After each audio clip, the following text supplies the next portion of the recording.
Mirror trick. Previously on Tongue of the Serpent, Cassian returned, not as the cursed wanderer the world once feared, but as something far more dangerous, controlled, composed, and determined to stay. Evelyn was forced to face the son she lost to time, to violence, to a story neither of them could undo. Mercy followed the ghost of Bellamy into the swamp and found the first real thread leading back to her daughter. And somewhere in the quiet spaces between grief and memory, something old began to stir. Now, in the crew of the Morning Star, the past isn't just knocking, it's looking for a way in. Morning at the Krewe, the letter arrives. Morning settled over the Krewe in slow, haunted layers. The sun had barely crested the quarter rooftops, turning the stained glass windows into muted mosaics of amber and blue. Dust motes drifted like suspended memories in shafts of soft light, and the entire shop hummed with the old magic that always woke before they did. Cassian Vale was already at the counter. He sat with impeccable posture, sleeves rolled neatly, hair pulled back flawlessly, and a pen poised above Mercy's pastel, daisy-colored notebook, the one he'd sworn he wouldn't touch.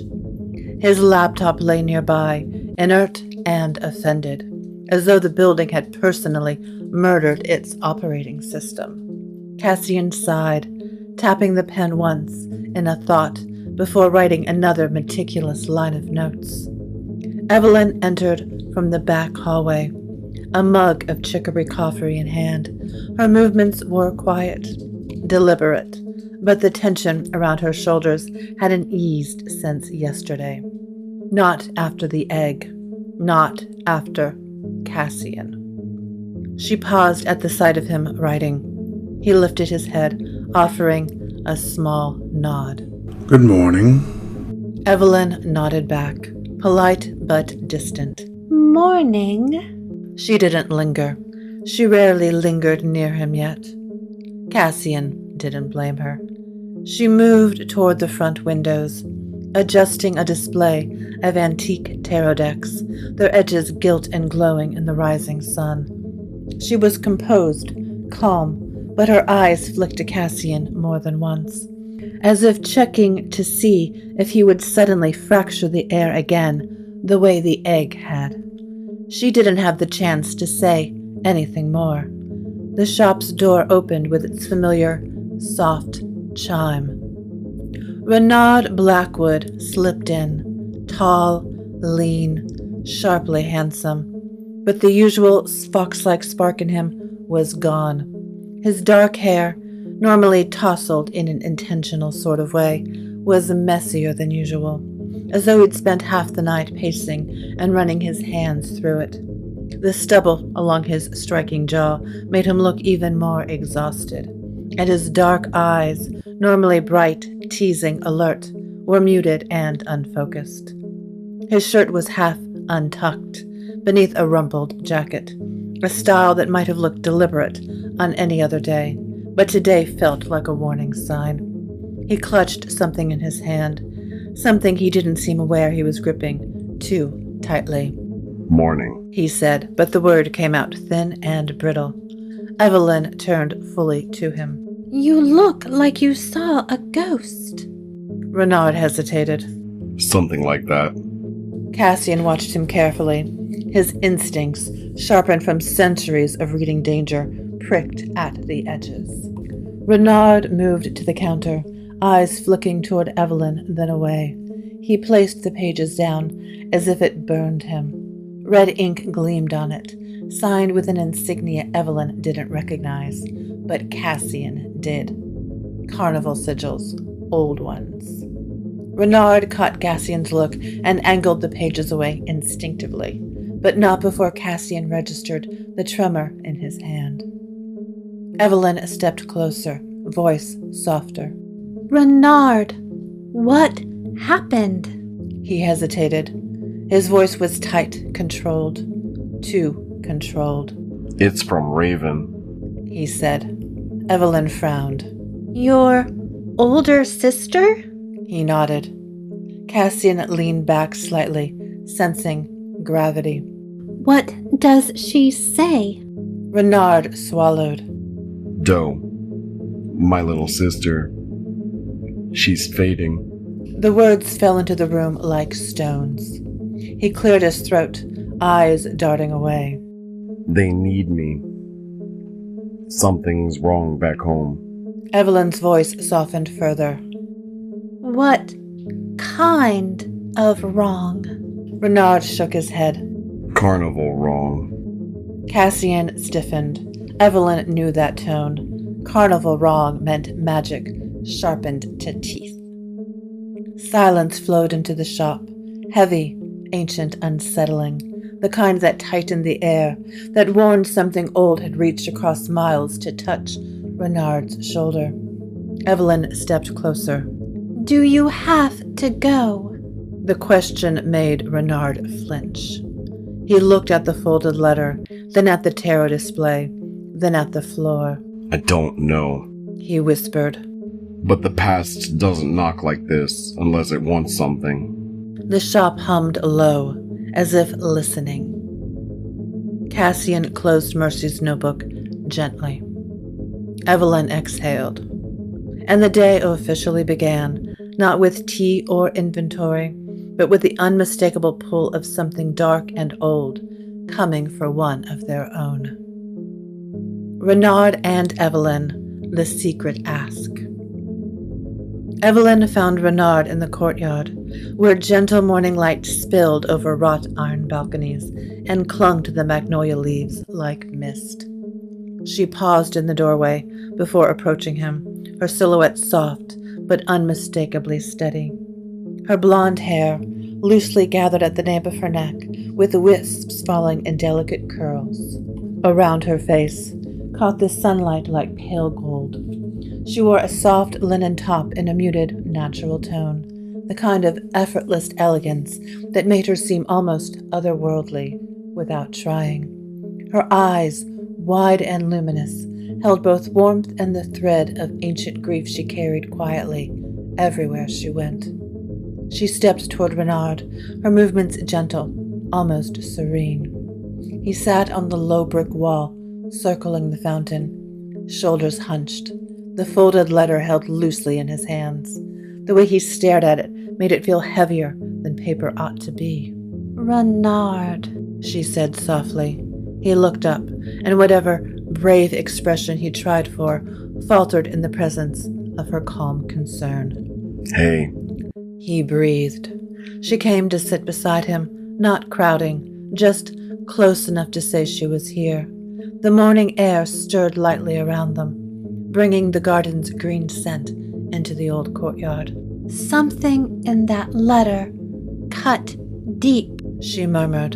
He gave a hollow half laugh. Can you tell? Only because I know you, she said gently. Her voice had that soft, soothing quality that made people want to confess, even when they didn't mean to. Renard hesitated, then unfolded the letter just enough to glance at it, his thumb brushing the red wax as though it carried a memory. It's Raven, he said at last. My sister. Evelyn's expression softened, her luminous eyes dimming with understanding. Is Doe all right? Renard swallowed. No, Raven says she's fading. Not just sick, something deeper. Something old. Evelyn exhaled through her nose, a worried sound almost too quiet to notice. Her hair shifted with the movement, catching the light again. Something from your family magic, he nodded. If Raven's calling me home, it's bad. Worse than she'd ever admit in writing. Evelyn folded her hands in her lap. Are you thinking of going? Renard looked at her then with guilt, fear, longing and exhaustion tangled behind his dark eyes. I want to, he admitted. Gods, Evie, I want to help her. But I don't know if I can walk back into that world and stay myself. Evelyn touched the brick beside her, grounding herself. For a moment, the pain of centuries flickered through her eyes, then softened again. Renard, she said, voice like warm river water. You don't have to go alone. Let us shoulder this with you. He gave her a small, grateful smile, haunted but sincere. Thank you, he whispered. But this is a fox path. One I might have to walk alone, at least at first. The courtyard breathed with them, heavy with the unspoken truth. Sometimes the past calls not to reclaim you, but to test who you've become. Cassian and the egg. The back room of the Krewe always felt faintly alive, but this morning the sensation was stronger, like the air itself was holding its breath. Cassian paused at the doorway, his long hair tied neatly back, leather jacket shifting softly as he stepped inside. The angel egg rested on its velvet cushion, glowing with a warm, feathered radiance, not turbulent, not distressed, just awake. Cassian didn't know what drew him closer. He only knew that he felt it, a pull low in his chest, familiar and impossible. He crouched beside the pedestal, resting a steady hand on the table. The egg brightened, just a shade, as though recognizing him. Cassian blinked. That's new. He lifted his hand an inch closer. The egg responded instantly, glowing brighter, warmer, almost leaning toward him on a tide of gold. A soft, welcoming shimmer. Cassian felt something inside him soften. You're not supposed to like me, he whispered, half a joke, half a confession. The egg answered him with another soft pulse of light. Behind him, footsteps. Cassian straightened, but he didn't move away from the pedestal. Evelyn appeared in the doorway, gentle morning light catching in her loosely gathered blonde hair. Her eyes, large, luminous, and old with centuries, widened when she saw what was happening. She stepped in slowly. Cassian? Her voice held surprise, but also wonder. Cassian cleared his throat. I didn't touch it. It just reacted. Evelyn approached, placing a careful hand above the glowing shell, the gesture of someone who had spent weeks tending to it, soothing its flickers, coaxing its light into steadiness. The egg glowed for her too, warm and trusting, but the pull was unmistakably leaning toward Cassian. Evelyn noticed, and it startled her more than she expected. It likes you, she murmured, confusion softening into something more tender. I've never seen it reach for anyone, but... She stopped herself. She didn't know what the egg was, only that it was miraculous, fragile, important, and she had always assumed its bond belonged only to her. Cassian swallowed uneasy. I don't understand it either. Evelyn studied him, really studied him, and something shifted behind her eyes. A realization, not about the egg, but about him, about the man standing in front of her. Gone was the bitter, furious boy she remembered. Gone the child who had carried centuries of resentment like a second skin. In his place was someone calm, gentle, rooted, someone capable of being chosen. Evelyn's voice was barely above a whisper. When did you become this man? Cassian blinked, startled. I don't know, he said softly. But I'm trying. The egg glowed warmer between them, a quiet, luminous approval neither of them understood.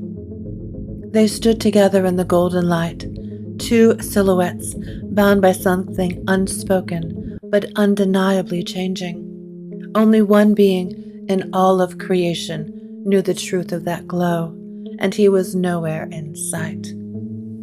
Claudette arrives with the weeping rosary. The front bell gave a bright little jingle, the kind that belonged on a bakery door, not in a cult shop, and Evelyn instinctively straightened as she stepped out of the back room. Cassian followed at a distance, still feeling the angel egg's warmth on his skin. Madame Claudette slept into the Krewe like a hurricane disguised in lace.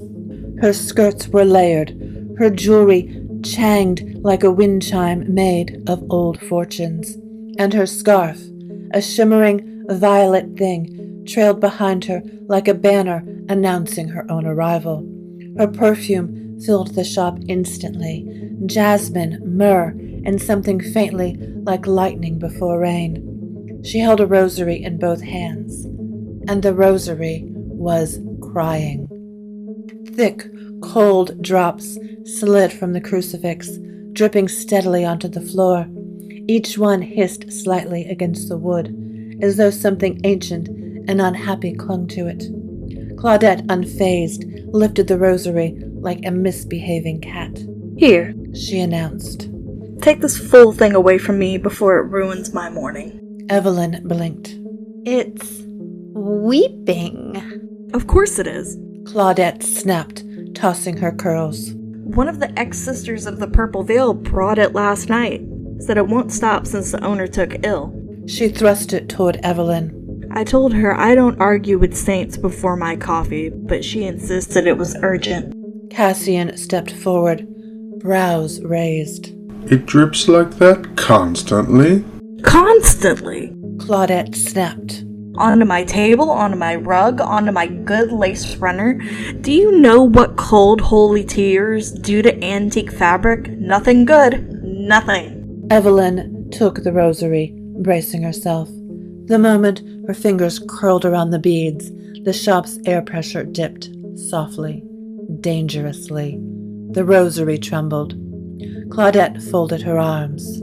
"And before you ask, no, it's not grief. I know grief. This is something else entirely." Cassian frowned. What does it want? Claudette rolled her eyes dramatically. "Oh, if only cursed objects came with instruction manuals." She pointed at the puddle on the floor, the one they all assumed was just water. It wasn't. "It's opening." The tear petal formed a perfect circle, smooth as glass. A mirror-like sheen rippled across its surface, reflecting the ceiling rather than the floor. Evelyn's stomach tightened. A portal? "A crack." Claudette corrected. "A thin one, barely a breath, but it's trying to let something through." The puddle's reflection shifted, not matching the room. A shadow passed across the mirrored surface, slow and deliberate, as though something was pacing just on the other side. Cassian stepped instinctively in front of Evelyn. Claudette smirked. "Oh, good. Chivalry isn't dead." Evelyn shot her a look. Claudette? "What? I'm allowed to enjoy a moment." Cassian's eyes never left the shifting reflection. That thing. It knows we're here. Claudette nodded grimly. Mirror magic is waking up all over the city, Cher. Whatever you've stirred up this season, it's only getting started. Alice and the Runes. Alice Renault arrived 10 minutes later, breathless and clutching a stack of photocopied pages to her chest like a life draft. Her dark hair was pulled into a hasty knot, and her glasses sat slightly crooked, as though she'd been reading while walking, which was entirely possible. She stopped short when she saw the puddle mirror on the floor. "Oh, She said faintly. that's worse than you described in your text, Claudette." Claudette snorted. I didn't want to frighten you before breakfast. Alice gave her a flat look before carefully stepping around the circle of reflective water, positioning herself at the counter where the morning light brightened the old pages in her hands. I found something, She said, her voice trembling with a mix of excitement and mounting dread. Or I think I did. Cassian leaned against the counter beside her, arms crossed, eyes still drawn toward the distorted reflection on the floor. Let's hear it. Alice spread the papers out. They were covered in sketches of symbols, spirals, broken circles, star-shaped sigils crossed with mirrored lines. All of them looked wrong in ways that didn't translate neatly into language. The symbol. She put her fingertip on the wood Sabine had left in the seam of Mercy's mirror. It doesn't belong to any single culture. It migrates. Evelyn frowned. Migrates. Yes. Alice flipped to another page. I found an arcane ritual etchings and medieval Polish witchcraft notes and early Louisiana folk wards, and in a fragment of Egyptian funerary text that shouldn't even have foreign symbols in it. She swallowed hard. It shows up in every culture that describes something called a reflected soul. Cassian's brows knit. Meaning? That the dead don't always stay dead. Alice whispered. Sometimes they get caught between the world and their echo, and they drag the mirror with them. A cold ripple slid across the reflective puddle just beyond her heel. Alice jumped and moved a little further away. Claudette placed a reassuring hand on Alice's shoulder. You're doing good work, Cher, but you need to breathe. Alice nodded, though her face was pale. There's more. She pointed to a cluster of runes on a separate page, the ones she'd been translating from the artifact that came in last week. These runes pulsed faintly on the parchment, as though awakened by proximity to the mirror on the floor. I don't think Sabine left that symbol by accident. Alice whispered. I think she's warning us. The reflective puddle rippled again, this time more deliberately. Something on the other side was listening. Renard's choice. Renard Blackwood found a refuge in the small nook near the courtyard door, a quiet pocket of the Krewe where the morning light pooled against the old brick and dust motes drifted lazily in the air. He lowered himself onto the wooden bench beside the table and let his body sag forward, elbows braced on his knees. He pulled the letter back out of his pocket. Doe is fading. Come home. We need you.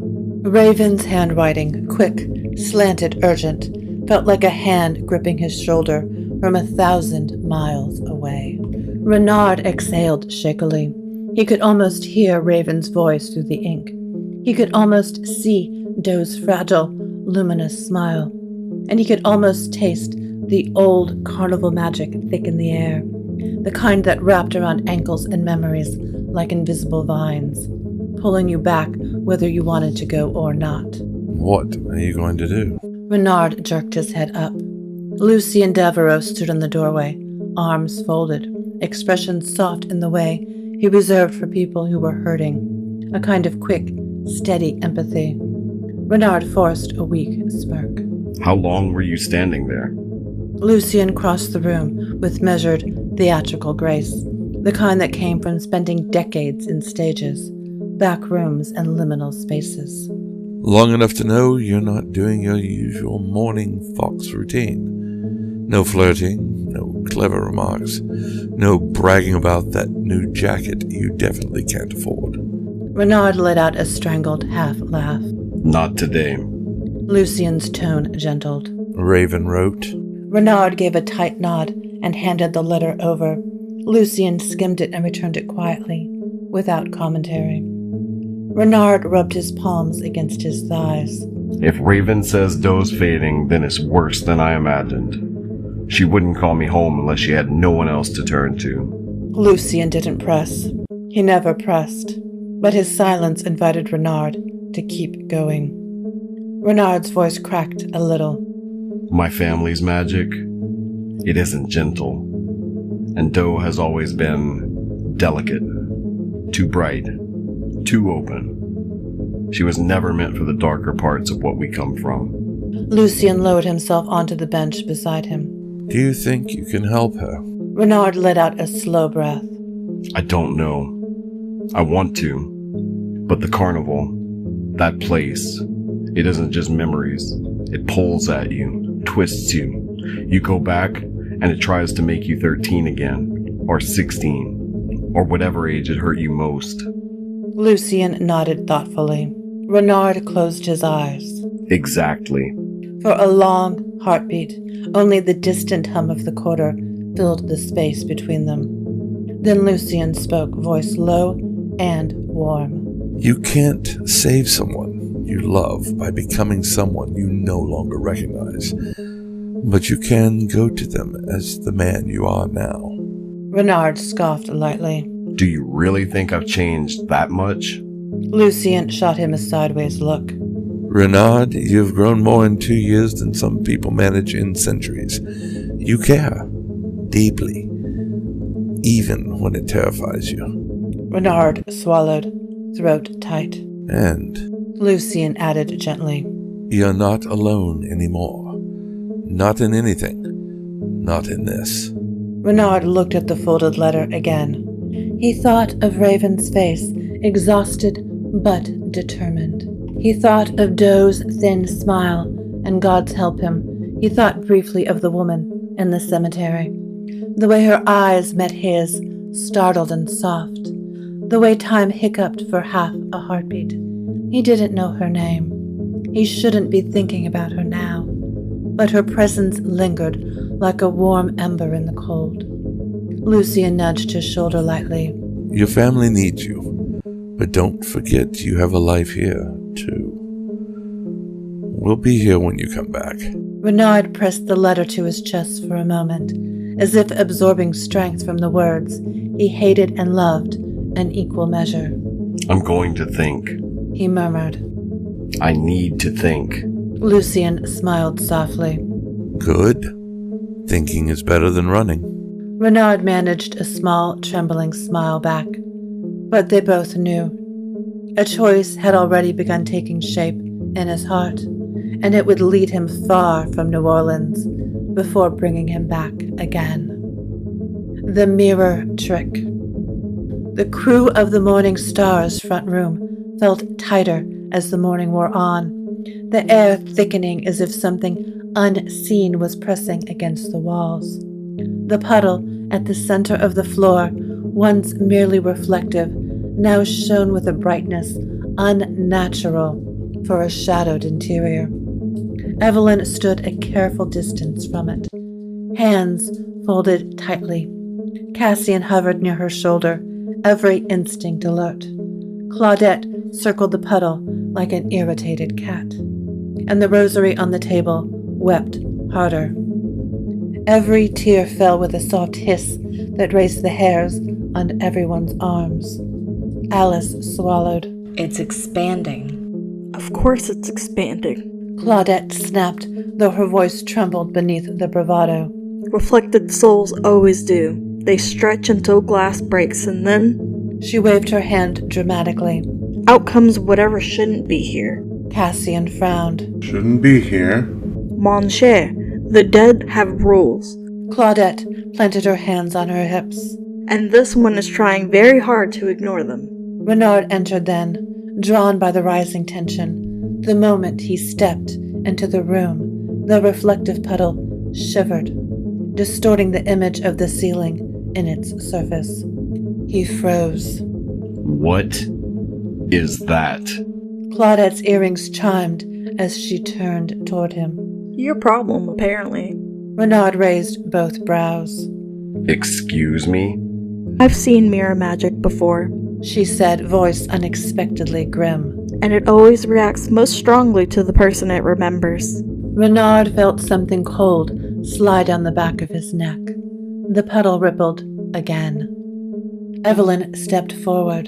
Claudette, what do you mean, remembers? Claudette pointed sharply at the surface. Look, The reflection of the ceiling wavered, then deepened. The room's light bled away from the mirrored floor. A shape moved beneath the surface, as though walking slowly across a sheet of black glass. Alice gasped and stumbled back. Cassian caught her by the elbow. Renard felt the world tighten around him, as though someone had seized the air itself. Renard? Evelyn's voice broke through the pressure. What is it reacting to? He shook his head, though he already feared he knew. His family's shifter magic always had a strange relationship with mirrors. Reflections shifted around him more than most. Static clung to anything that held his face too long. It's recognizing me, he whispered. The puddle pulsed. A handprint pressed against the underside of the mirrored surface. Evelyn inhaled sharply. Cassian stepped between Renard and the puddle on instinct, but Renard held up a hand. No. If it's reaching for me, blocking it won't help. Claudette hissed. Shay, don't be stupid. Mirror tricks feed on curiosity. Renard crouched beside the puddle anyway. I know. The handprint followed his movement from below. He felt eyes watching him, through water, through silver, through darkness. Doe? He whispered. For a terrifying moment, the shape beneath the puddle stilled. Then the handprint changed. Fingers grew too long, too thin. The palm widened. Their reflection distorted into something that had never been human. No. Renard stumbled back. Not Doe. The puddle swelled upward, like something pressing its face against a thin membrane. Claudette cursed in French and grabbed a protective charm from her belt. It's trying to climb through. Renard surged forward. Everyone, back. Evelyn pulled Alice away. Cassian fammed his arms, guiding them behind the counter. Claudette muttered a prayer she hadn't said since she was 16. Renard stepped directly over the reflective puddle, planting one boot on either side, and extended his hand toward the surface. The reflection rushed upward, but Renard moved faster, twisting his wrist in a sharp, precise pattern, a fox sigil meant to distort light, a forbidden trick, a dangerous one. The puddle's surface rippled violently, then inverted, like a mirror being turned inside out. The shape beneath the puddle shrieked without sound. Renard's nose began to bleed, a thin crimson trail down his lip. He held the sigil steady anyway, breathing hard through his teeth.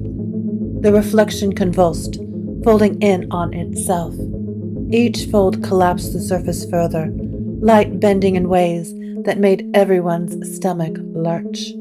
Finally, with a shuddering crack, the mirror surface snapped like glass, and the puddle turned back into harmless water. Renard stumbled backward, catching himself on a shelf as the sigil flickered out of his fingers. For a moment, the room went dead silent. Then Claudette let out a low whistle. Mon Dieu! That wasn't a parlor trick.